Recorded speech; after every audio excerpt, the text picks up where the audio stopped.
ॐ सहनाववतु सहनौ भुनक्तु सह वीर्यं करवावहै तेजस्विनावधीतमस्तु मा विद्विषावहै। ॐ शान्ति शान्ति शान्तिः।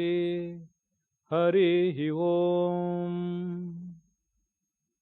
पार्थाय प्रतिबोधिताम् भगवता नारायणेन स्वयं व्यासेन ग्रथितां पुराणमुनिना मध्ये महाभारतम् अद्वैतामृतवर्षिणीं भगवतीम् अष्टादशाध्यायिनीम् अम्ब त्वाम् अनुसन्दधामि भगवद्गीते भवद्वेषिणीम्। वसुदेवसुतं देवं कंसचाणूरमर्दनं देवकी परमानन्दं कृष्णं वन्दे जगद्गुरुं। मूकं करोति वाचालं पंगुं लंघयते गिरिं यत्कृपातमहं वन्दे परमानन्दमाधवम्।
My namaskars to you all who are listening this talk on Srimad Bhagavad Gita.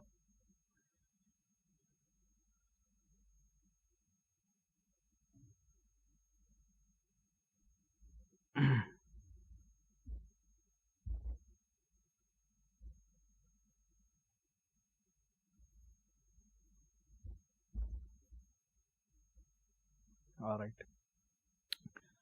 So we are studying these verses from Srimad Bhagavad Gita from 14th chapter. Verses number, we will begin with verse number 8. What happens until these verses, that I will give you a quick recap. So, here Bhagwan at the end of the 13th chapter, which is dedicated to understanding of discrimination between material and consciousness.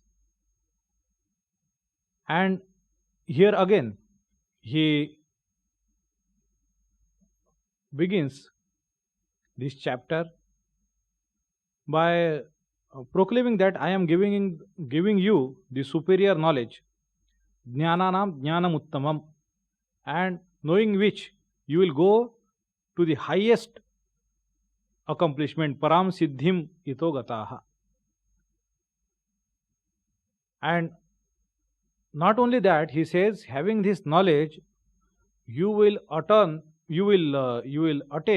mama sadharmyam agataha, that you will attain likeness of me, and sargepi no pajayante pralayena vyatanti cha, that you will not be born again and you will not be afflicted even in the time of dissolution.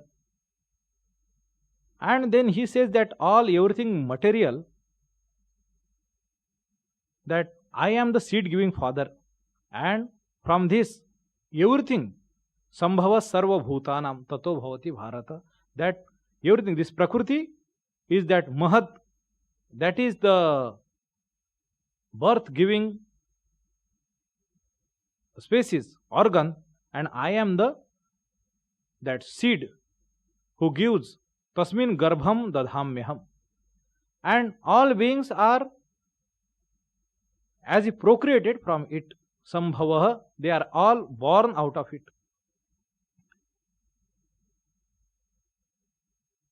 So whatever is embodied, some sarvayonishu kaunteya murtaya sambhavantiyaha. So whatever is embodied, so whatever is created in all species, that Brahman, tasam brahma mahad yoni aham bija pradapitaha.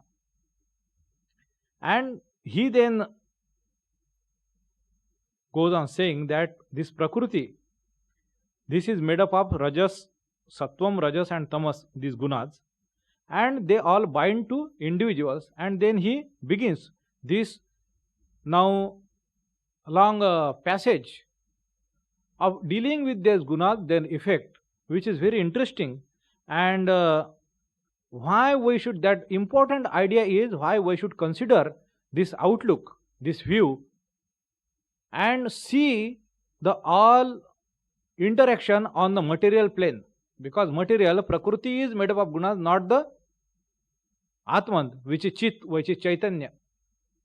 So Chaitanya is unaffected by the gunas, the intermingling, the transaction between gunas. But as far as this absolute experience of the Purusha itself, of the Chaitanya itself is to happen, Prakriti is only way, unless and until the Prakriti itself makes the way, we are not going to have that highest experience. So that's why to understand Prakriti, we must understand the functioning of the gunas. So this, in these two verses, 6th and 7th verses, the functioning, the nature of the sattva and rajas is being explained.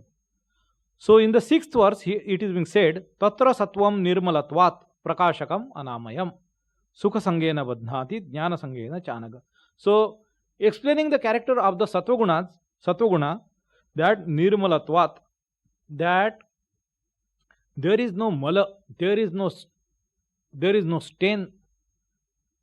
So there is nothing adulterating the purity. That's why what we say nirmalatvat, due to its purity. Also it is prakashakam, that it will cause the light of understanding, of enlightenment. So sattva is always denoted by prakasha. Prakashakam anamayam, there is no amayam, amaya. So there is nothing, no evil, no darkness, no kilbisha, that is amaya. There is no poison. So free from all this evil, that is, this is all the sattva guna, this is the character of the sattva guna. And but it also have its causes, so side effect, cons. What are they? They say, how does it reflect? The sukha sangena badhnati jnana sangena chanagha. How does it, that sattva guna, how does it bind to an individual? By the attachment to the pleasures. It will bind that individual, sukha sangena, comfort. The attachment to the comfort, that will bind a sattvika person. Under the spell of the sattva guna, excessive sattva guna, what will happen? That person will not be able to accept hardship. Sukha sangena. So attachment, dependence on the comforts, sukha. Sukha sangena badhnati. That's how it will bind that individual. So many times, so this is a very a stark reminder that sometimes we have these kinds of episodes in our life. We see different people seemingly they are very good. There are very good natured people, and sometimes we come to realize, we come to know, come to learn that they had fallen to certain kind of predicament,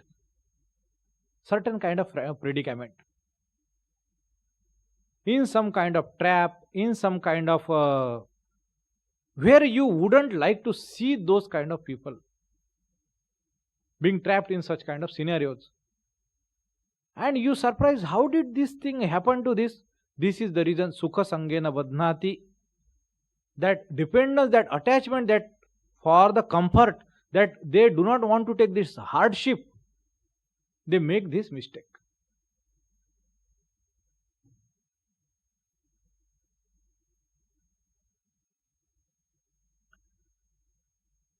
That they cannot, so they get trapped into it.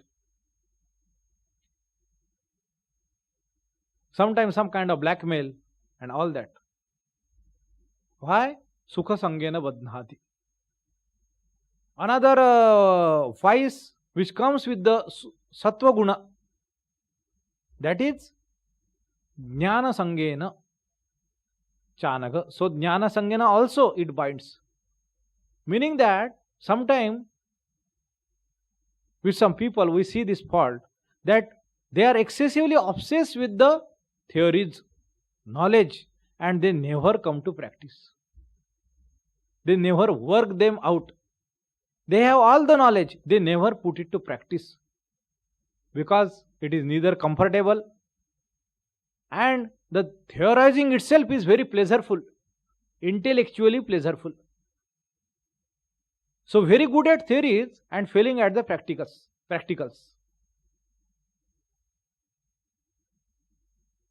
So jnana sangena chanagha.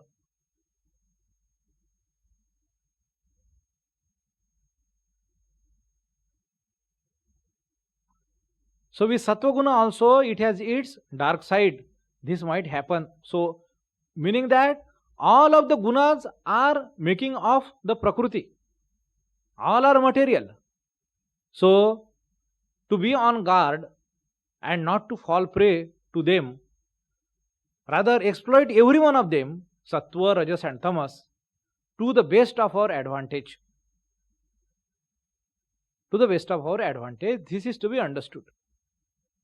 Now, the 7th verse, it says, Rajo ragatmakam vidhi trushna sanga samudbhavam tan nibadhnati kaunteya karma sangena dehinam. So, what does it say? That Rajaguna, what is its nature? Ragatmakam. Raga atmakam. So, Raga is the Atma. Raga is the Atma. Raga is this attachment, this attraction. What word Maharaj has used here? Passion. But passion or any undue this attraction. So there are just degrees between sattva, rajas and tamas. Similarly, same thing when it comes to moha or tamasa, it is called as infatuation, completely blind. This is semi-blind. Sattva is very well, it is less. It is less blinded.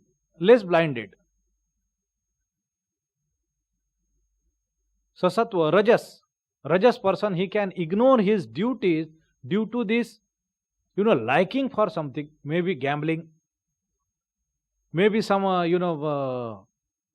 dancing, some recreation, some entertainment, ragas, some enjoyment, sensory.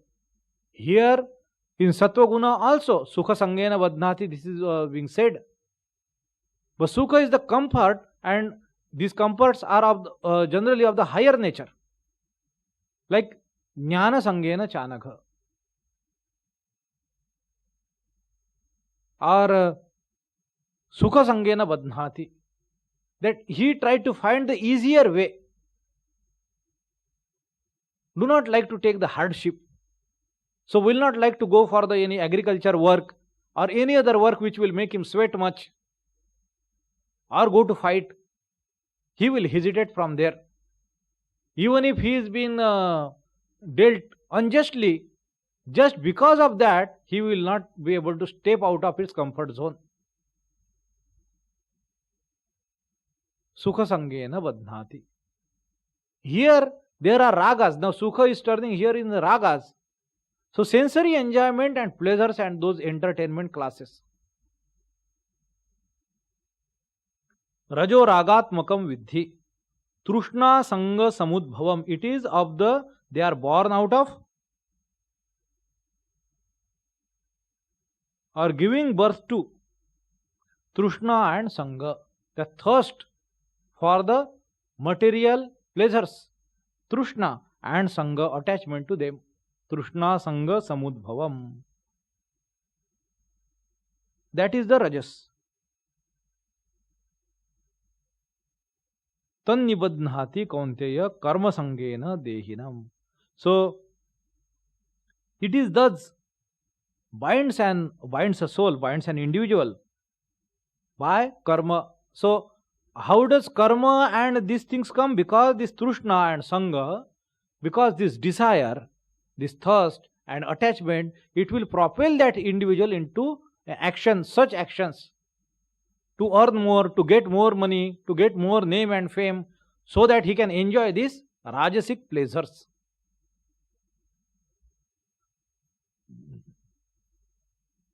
And these actions, this his constant, this desire and this thirst for these material pleasures, this is what binds that individual. And now we begin this, the 8th verse. So what is the nature of then this third guna? Tamastva jnanajam vidhi mohanam sarvadehinam pramadalasya nidrabhi tannibadhnati bharata. So tamastva jnana, so tama tu ajnanajam, ajnana jam, ja pratyaya means which is born out of, which is giving birth. So the way that word is used, so whether giving birth to or born out of, this meaning would come with the word, this prefix, this suffix ja. So ajnanajam, so what does it mean? So born out of ajnana, ajnana jam. So born out of ajnana, ignorance. Or it another meaning it would be that tamas will give birth to ajnana, ajnanajam. Tamah tu ajnanajam vidhi mohanam sarva dehinam. So for all beings, all embodied beings, dehinam, what does it do? Mohanam. It causes that infatuation. That moha is viparita jnana, viparyasa.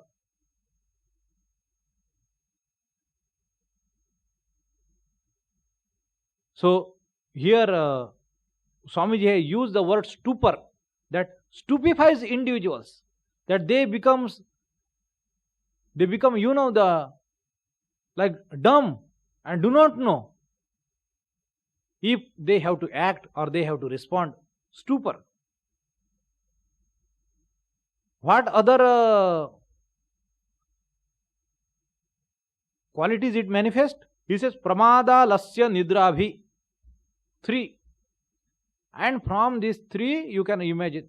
Pramada means this inadvertence, miscomprehension. Swamiji has used the word miscomprehension. Alasya, this indolence, and nidra, that is this sleepiness. Unnecessary, not your regular required sleep, it is not talked about that.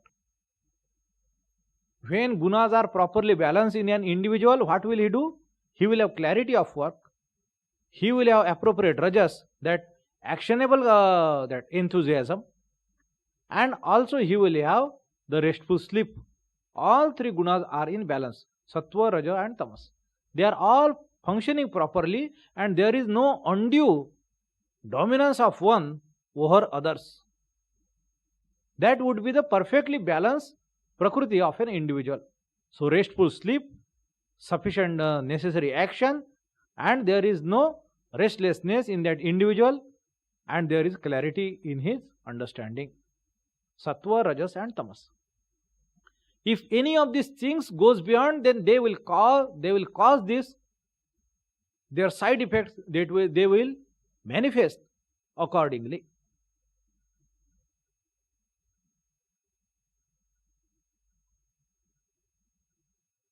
This is what it will happen. So here in this chapter is very wonderful, very interesting, because it helps us, to reflect upon ourselves, our own mind, the way we are behaving, and accordingly, if we understand that because this is how I am behaving, or this is how I am acting, so what kind of moderation I may bring,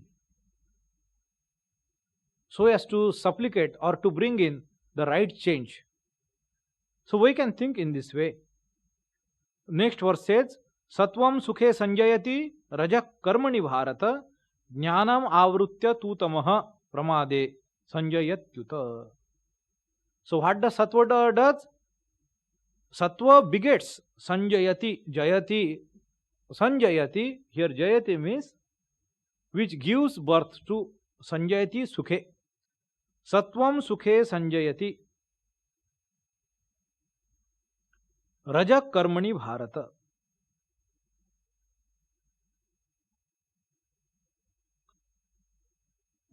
And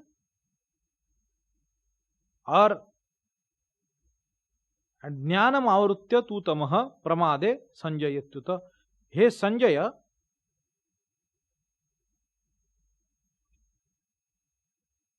sorry, my mistake, it is not so in pramada, in that state of the tama, what does it does? It is characterized by jnanam avrutya, that it covers the knowledge, and this pramada ensues, this inadvertence, miscomprehension ensues. In this way, due to the predominance of the tama guna. So sattva will beget the sukha, raja karma, and tama pramada, by shrouding the discrimination, the knowledge. Jnanam avrutya tu tamaha pramade sanjayatyuta. Sanjayati uta.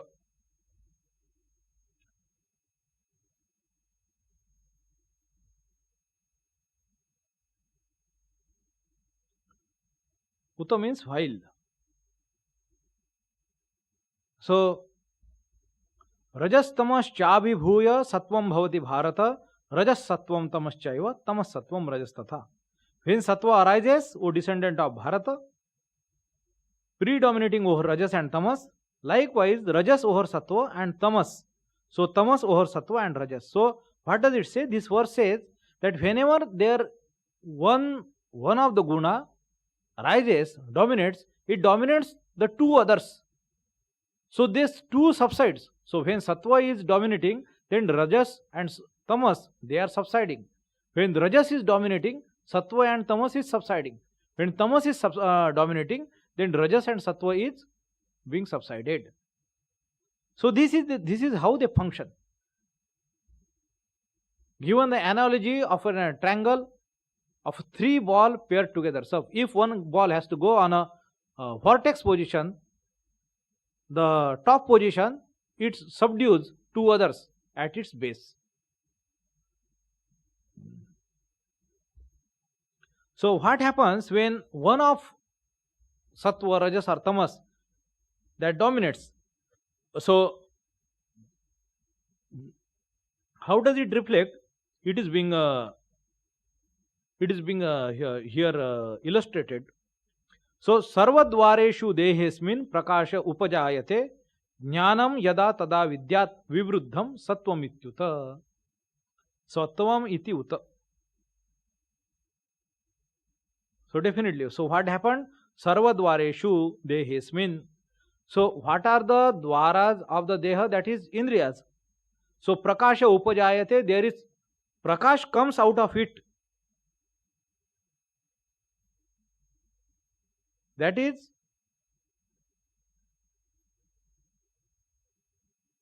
so what does it mean? So it is described as, or it is senses are, they are governed by their this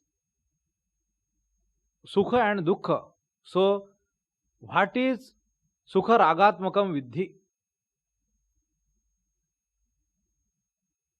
So whatever pleasures those senses, that is something enjoyable and your senses will run after them.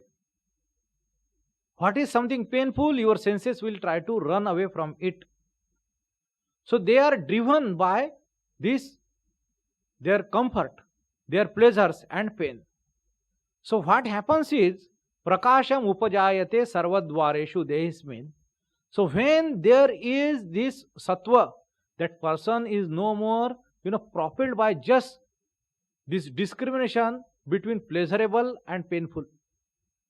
Now there comes the higher idea, what you say, from which you discuss in the Kathopanishad, Shreyascha, Preyascha. It is guided by this Shreya now, not the Preya. Not only what is pleasurable, but what it is to be done. And those now his senses, now they are integrated, they are harmonized with this higher faculty which you are inculcating within you. That you have the discrimination and now your senses are actually coordinating with you. This is what it will happen when sattva will rise in your heart.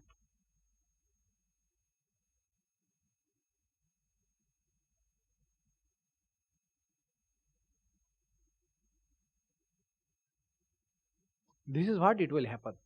Sarvadvareshu dehesmin prakasha upajayate. Your senses will be, guided by that light of discrimination. When through every sense in this body the light of intelligence shines, then it should be known that sattva is predominant. Sarvadvareshu dehesmin prakasha upajayate jnanam yada tada vidyat. This prakasha of knowledge, of that intelligence, of that discrimination, they are guided by the wisdom, they are guided by the knowledge. That's how your senses are behaving. They are organic, they are supposed to just behave by their greed or aversion. Now they are being guided by the discrimination. So even the discrimination is being reflected to the senses directly. Not that your mind is controlling them. Now they are being, as if they have developed locally in them. So that they are the well-trained senses of a yogi, of an spiritual aspirant. So this is what it will happen when sattva will predominate. Then you can say that when this will happen, when your senses also, your eyes, your ears, they will behave as per the discrimination, what they are supposed to do. And then this is due to the vivruddham sattvam ityuta. That vidyat, know that sattva has, sattva is now into full bloom. It is dominating, it is superfluous. That's why, due to the power of which this discrimination you are experiencing, you are enjoying by your senses. That even they are not making mistake. So forget about the senses making mistake or mind making mistake. So even when your mind is established, your senses are also behaving with discrimination. That is the greatness. This it would be achieved due to this inculcation, this predominance of sattva guna.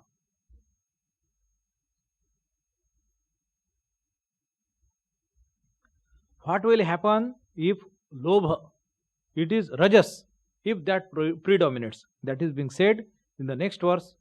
Lobha pravrutti arambha कर्मणामः Shams अशमः स्पृहा, कर्मणाम अशमः स्पृहा, रजस्येतानि जायन्ते विवृद्धे भरतर्षभ. So what begets?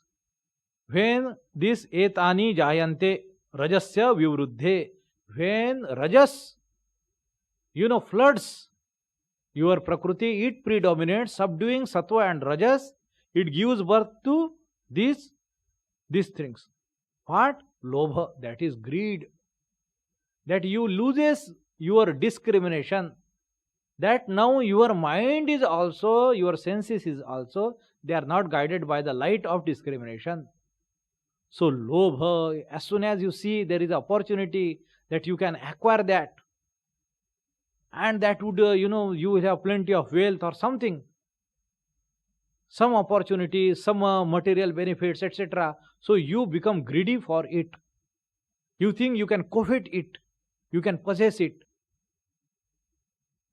It will fortify your possession. You do not think whether it is right, whether it is ethical, whether it is appropriate. If it would be ethical and appropriate, there would not be any sense of, stealing in your heart. So, for a businessman, there is an opportunity, he laps it up, he takes it up. That is what he is supposed to do. Not that it would be called lobha, because that is business. That is what he is supposed to do. Lobha is something which is not appropriate for you. That it is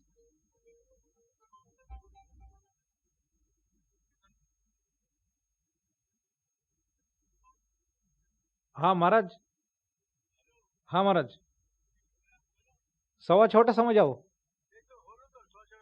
আসছি আসছি আপনার কাছে একটা গাড়ি আছে আর একটা গাড়ি আছে আমি যাচ্ছি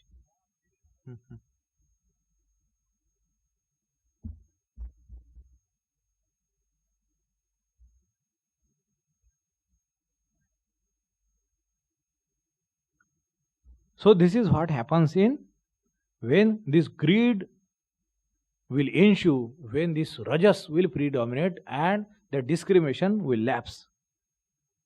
Pravrutti, that is this running after the instruments, the material objectives in the world, pravrutti, arambha, that you want to, this person is not steady, this person is not any satisfied or calm, and one after another, this before finishing anything, before concluding anything, he want to go after every other thing. This ashamaha karmanam spruha. He want to do everything, he want to do this, that, every other thing. This karmanam spruha. This is what it begets. This is due to the predominance of the Rajaguna. So we will take break here because I have some other engagement. I will have to go. So next Sunday, because there is a Sri Sri Durga Puja, then it will not happen. Next it will happen on 20. कितने तारीख को होगा? Calendar देखो ना, तुम याद क्या कर रहे हो?